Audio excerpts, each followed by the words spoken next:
आप देख रहे हैं जोहार झारखंड और झारखंड के सबसे बड़े नेता, अलग झारखंड राज्य के प्रमुख निर्माता शिबू सोरेन की पोती और दिवंगत दुर्गा सोरेन की बेटी जयश्री इस वक्त हमारे साथ हैं, जो पहली बार किसी न्यूज चैनल पर लाइव होंगी। जयश्री इन दिनों अपने पिता दुर्गा सोरेन के नाम पर एक संगठन बनाकर सुर्खियों में है। जयश्री, बहुत बहुत स्वागत है आपका। और यह पहली बार है कि आप इस देश के सबसे बड़े मीडिया हाउस, बड़े चैनल के साथ आप पहली बार नजर आ रही हैं।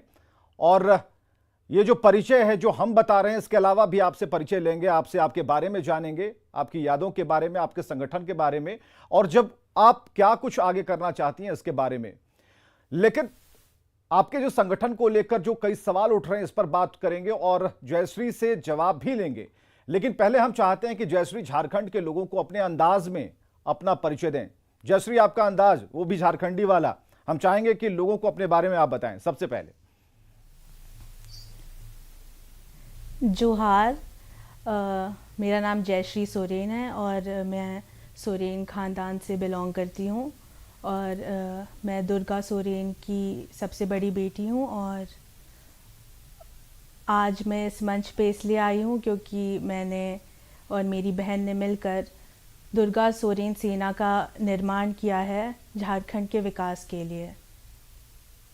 तो बिल्कुल इस छोटे से परिचय में भी कई तथ्य जुड़े हुए हैं जिसके बारे में आगे सवाल करेंगे, जिससे आपका लक्ष्य भी जुड़ा हुआ है। लेकिन हम चाहेंगे कुछ और बात आप अपने बारे में बताएं, खासकर उस पृष्ठभूमि के बारे में जहां से आप आती हैं, अपनी शिक्षा दीक्षा के बारे में, अपने सपनों के बारे में, अपने लक्ष्य के बारे में। तो क्या कुछ दिमाग में है जिसे लेकर आप सामने आई हैं और हमारे सामने बैठी हैं?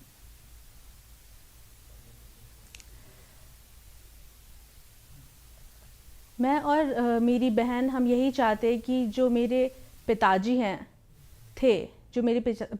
थे, उनके कई सपने थे जो झारखंड के विकास के लिए थे, गरीबों की मदद करने के लिए थे।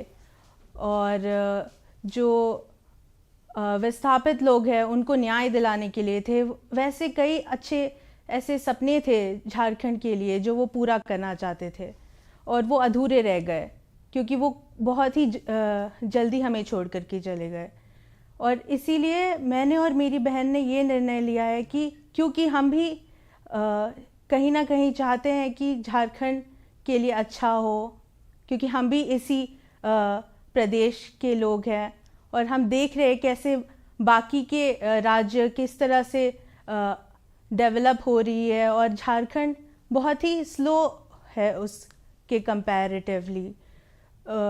इसलिए हमने ये निर्णय लिया है कि झारखंड को बहुत ही झारखंड की जितनी चाहे उतना मदद कर सके और यहाँ के व्यक्तियों को और यहाँ के गरीब लोगों को, यहाँ के विस्थापित लोगों को, सबको न्याय दिला सके और उनकी समस्या का समाधान कर सके।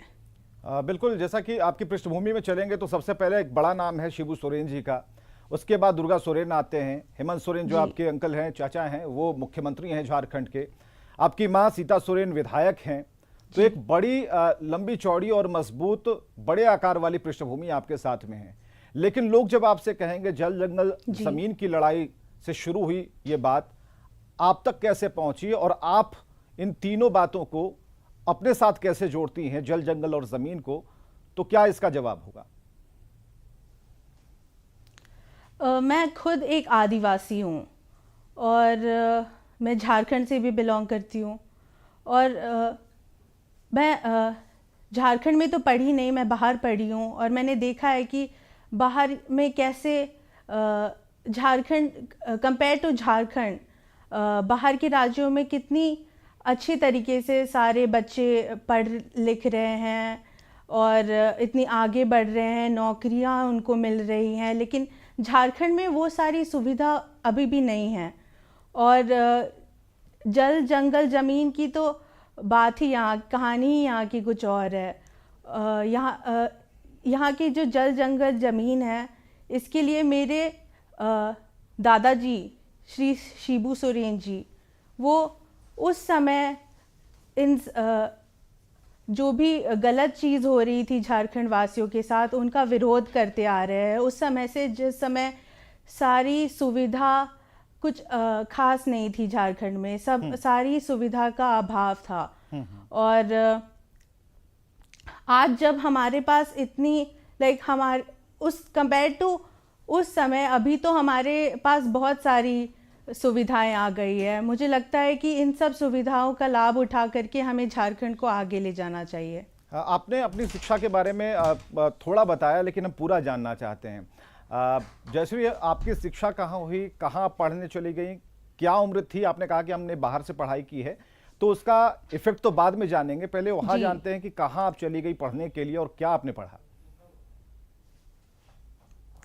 मैं एक बोर्डिंग स्कूल में पढ़ी थी ऊटी में, और मैंने वहीं से अपना शिक्षा कंप्लीट किया है। ऊटी को अगर देखें, दूर से अगर देखें, पिक्चर में अगर देखें, तो ऊटी और झारखंड एक जैसा हमें दिखाई देता है। थोड़ी वहाँ ठंडक ज़्यादा है और झारखंड की फिजा बदलती जा रही है।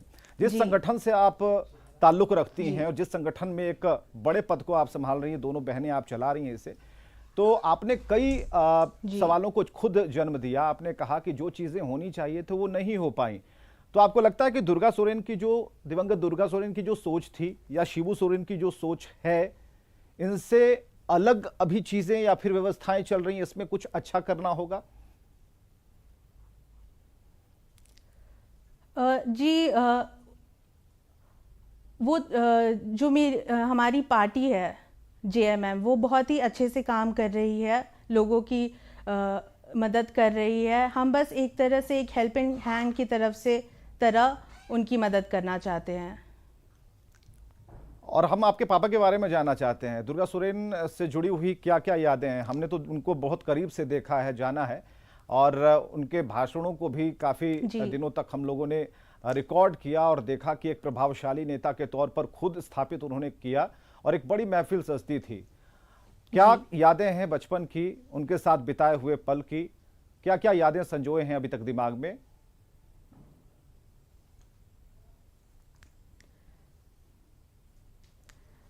मुझे याद है कि वो हमें बहुत जब मैं छोटी थी, मुझे बहुत ही लाउड आवाज़ों से डर लगता था, गन्स वगैरह से डर लगता था, और वो हमेशा चाहते थे कि मैं एक निडर लड़की बनूं।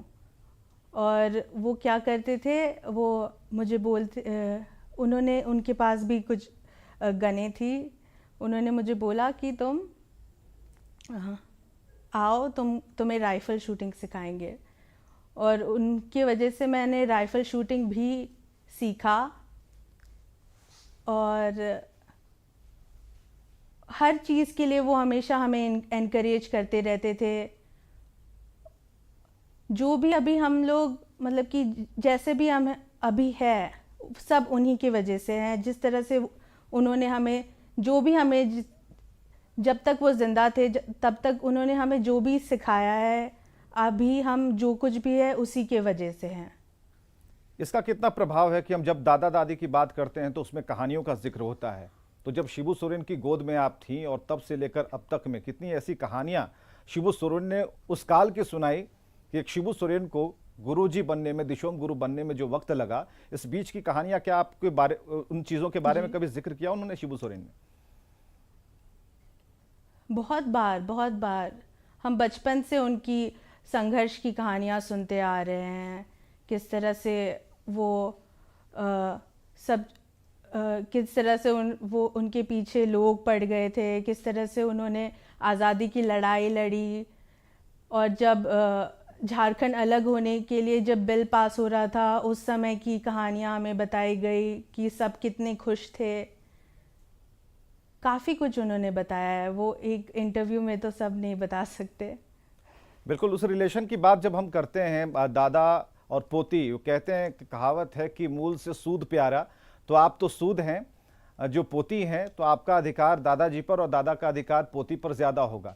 लेकिन इस बीच में दुर्गा सोरेन की जब बात आपसे चल रही थी तो थोड़ी भावुकता आपके चेहरे पर छलक रही थी। आप उन दिनों में शायद खो गई थी। तो हम ये भी जानना चाह रहे हैं, और भी ऐसा कोई पल, ऐसी चीज़ें जो बहुत ही आपको कनेक्ट करती हैं अपने पिता से? क्या कुछ याद आ रहा है? जी, वो हमेशा हमारी खुशी के लिए वो कुछ भी करने के लिए तैयार थे। अगर जैसे कि मैं बोर्डिंग स्कूल में पढ़ती थी और वहाँ हमें घर वालों से उतना बात करने के लिए नहीं मिलता था। हमेशा घर से कॉल आया करता था, तभी हम बात कर सकते थे। और पूरे साल में बस 3 बार हम फैमिली को मिल पाते थे।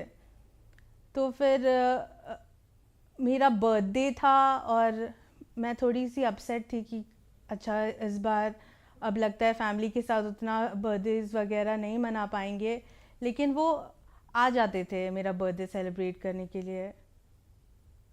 तो ये कुछ मीठी यादें हैं आपके साथ, लेकिन जो चीज़ सीखा आपने, एक जी। ऐसा राजनीतिक परिवार, ऐसी परवरिश जिसमें राजनीति थी और एक लड़ने का जज्बा था, वो तो साफ तौर पर दिखता है। लेकिन पढ़ना बहुत ज़रूरी था, शिक्षा ग्रहण करना बेहद ज़रूरी था, इसलिए आपको ज़रा दूर रखा गया कि आप पहले अपनी किताबों को समझिए, फिर पॉलिटिक्स को समझना होगा। तो एक जो नया संगठन है, इसके जरिए आप जी। सामने आई हैं, इस संगठन का की जो सोच है, क्या सिर्फ सपोर्ट करने की है या एक रास्ता तय करने की है? क्या है संगठन की सोच, क्या है? ये संगठन की सोच मेरे पिताजी के विजन पे निर्धारित है।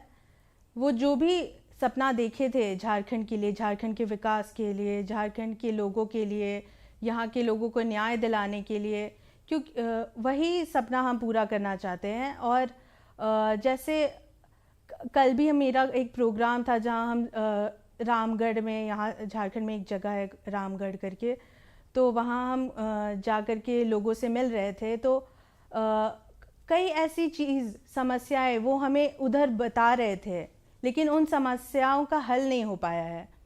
और मुझे ये लगता है कि जो ये गरीब है और जो लोग हैं, ये लोग जो जिनको इतनी परेशानियों का सामना करना पड़ रहा है, उनकी जो आवाज़ है हम वो बनना चाहते हैं। क्योंकि उनकी जो आवाज़ है वो मुझे लगता है कि सरकार तक पहुंचते पहुंचते कहीं ना कहीं गुम हो जाती है और वो समस्याएं में कुछ सुधार नहीं हो पाता।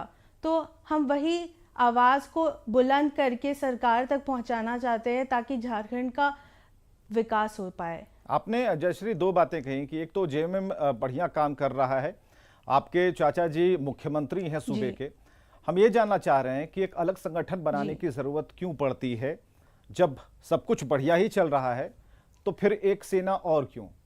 आप खुद दुर्गा हैं, दुर्गा सोरेन की बेटी हैं, उतनी शक्तियां आप में हैं और इसलिए आपने एक संगठन भी बना दिया। तो सिर्फ नाम के लिए ये होगा कि दुर्गा सोरेन के नाम पर कोई संगठन रखना है, या फिर एक फुल्ली सपोर्ट की बात आप कर रही है, या फिर एक नई राह आपको दिख रही है? एक तरह से मैं अपने पिताजी का नाम को आगे बढ़ाना भी चाहती हूँ, क्योंकि मुझे लग रहा था कि वो कहीं ना कहीं गुम हो गई थी जब से वो चले गए हैं। कभी कभी किसी से मिलती हूँ तो वो बस 1-2 सेकंड के लिए बोलते थे कि आपके पिताजी बहुत अच्छे थे, ये थे, वो थे, इतना कुछ करते थे। उसके बाद उनका कोई जिक्र नहीं होता था। तो मैं चाहती हूँ कि आगे की जो जनता है वो जाने कि दुर्गा सोरेन कौन थे और वो क्या करना चाहते थे और कितना किए थे वो झारखंड के लिए। और उन्हीं की दिखाई हुई राह पे आज हम चल करके आगे चल के झारखंड का विकास भी करेंगे उसी की तरह। नाम गुम हो रहा है, लेकिन दुर्गा सोरेन को जिस तरीके से लोग जानते हैं, और आपने कहा कि कभी कभी एक संक्षिप्त परिचय हो जाता है दुर्गा सोरेन के नाम से कि उनकी आप बेटी हैं, इस तरह की चीजें होती हैं। छोटे भाई मुख्यमंत्री हैं, पावरफुल आदमी हैं, शिबू सोरेन दिशोम गुरु हैं, सबसे पावरफुल हैं और झारखंड की लड़ाई के सबसे बड़े योद्धा भी। आपको लगता है कि आसानी से दुर्गा सोरेन को भुला दिया जाएगा, भुला दिया गया है हेमंत सोरेन के रहते और शिबू सोरेन के रहते? नहीं, इतनी आसान तो नहीं है, क्योंकि अगर इतनी आसानी से भुला देना होता तो अभी भी लोग जिक्र नहीं कर रहे होते। तो क्या इसको, जिस तरह से आपने एक संगठन बनाकर अपने पिता के नाम को जिंदा करने की कोशिश की, ऐसा नहीं लगता कि कोशिशें और होनी चाहिए थी? तब से होनी चाहिए थे जब दुर्गा सोरेन ने इस दुनिया को अलविदा कहा, तब से ही कि नहीं? बड़े बेटे थे, दमदार नेतृत्व था, उनके भाषणों को हमने सुना, काफी जोरदार आवाज में बोलते थे। तो ये चीजें चलती आनी चाहिए थी, कम से कम जी। उनका एक स्थान जरूर होना चाहिए था। उसकी कमी आपको महसूस होती है? हाँ, होती है, लेकिन अब नहीं होगी क्योंकि हमने दुर्गा सोरेन सेना का संगठन कर लिया है और हम इसी सेना को लेकर के आगे चल के उनका नाम भी रोशन करेंगे और झारखंड का विकास भी करेंगे और झारखंड वासियों की जितनी चाहे उतनी मदद कर सकेंगे। जेएमएम की नेता जयश्री सोरेन क्यों न बने, जो दुर्गा सेना की आप केंद्रीय अध्यक्ष बने? जी, अभी उतना पॉलिटिक्स के बारे में तो मुझे नहीं पता है, इसलिए मुझे उसके बारे में मैं ज़्यादा बात नहीं कर सकती कि आगे चल के क्या होगा क्या नहीं। फ़िलहाल के लिए तो मैं बस झारखंड को और जानना चाहती हूँ, लोगों से मिल करके उनकी दुख, उनकी समस्याएं को सुनना चाहती हूँ, उनकी आवाज़ को सरकार तक पहुँचाना चाहती हूँ और उनकी मदद करना चाहती हूँ। जयश्री, एक सवाल है, आपने पॉलिटिक्स अगर पढ़ी होगी, अगर आपने अच्छे तरीके से इतिहास को देखा होगा, तो कुर्सी एक ऐसी चीज होती है जिसमें अपने भी पराये हो जाते हैं। तो आपको ऐसा लगता है कि अगर हमारे घर में अगर वो मुख्यमंत्री हैं या फिर पूर्व मुख्यमंत्री हैं, दमदार नेता हैं, तो इस नाम को और भी प्रबलता के साथ, प्रमुखता के साथ, मजबूती के साथ सामने रखने की कोशिश होनी चाहिए थी, हो सकता था, नहीं हो पाया?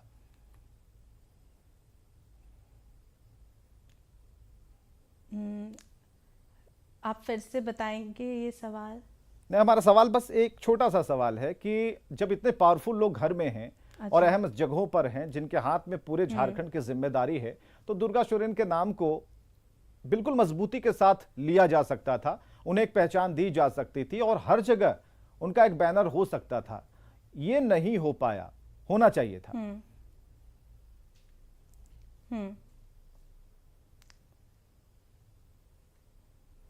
जयश्री, आप हमें सुन पा रही हैं? तो जी जी, मैं सुन पा रही हूँ। हाँ, क्या जवाब है इसका?